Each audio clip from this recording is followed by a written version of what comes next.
going to begin with that desperate search for any possible survivors in the Surfside condo collapse. County officials say 152 people are still unaccounted for. And as rescue workers enter their 5th day of searching through the mountain of rubble, a makeshift memorial is growing near the site. Police have identified 8 of the 9 confirmed victims so far. Their ages range from 26 to 83 years old. Dozens of families visited the site on Sunday to see the search firsthand, waiting for any news about their loved ones. NBC News correspondent Jay Gray joins us now from the scene in Surfside, Florida. So first of all, Jay, what more can you tell us about those victims who've been identified? Yeah, it's just so tragic, Joe. Savannah, good to talk to you. And those victims, their families obviously grieving at this point, but wanting to share a bit more about them. And we know that one of the first victims identified, Stacy Feng, was actually pulled from the wreckage early and alive with her son.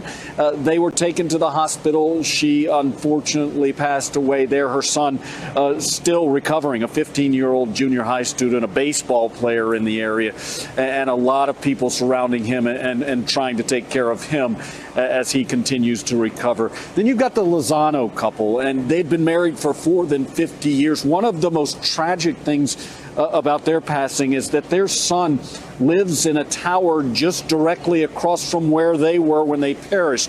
He went out that morning, looked out, and screamed to his wife, "My parents' apartment is gone. The building is gone," and rushed down to the scene. We're beginning to learn a little bit more as this process continues about those who have been identified.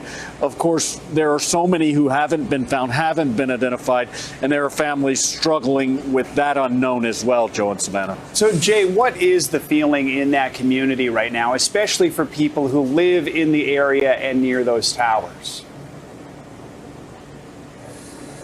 Joe, it's still shock, to be real frank, heartache and horror over what's happened here. And like many of us, they just can't get their heads around exactly what's happened. That's going to take some time as this process continues. We're able to talk to a few, and they share those emotions. You knew someone who lived in the building? Yeah, she's still missing. And we don't know what happened. And at this point, I don't think that they're going to find her alive. What you see on the news. Where you take your time. What you see on the news, it won't like really show what is happening and what we're living here. You see the families of the victims like crying in front of your building.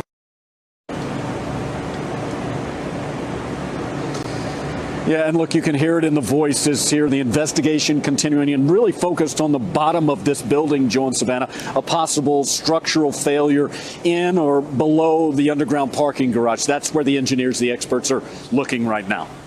It's tough to watch, Jay. We know those families are just holding on to hope as much as humanly possible. We know that officials have issued a voluntary evacuation for the other buildings in the complex. Are people choosing to heed that warning and leave, or are they staying?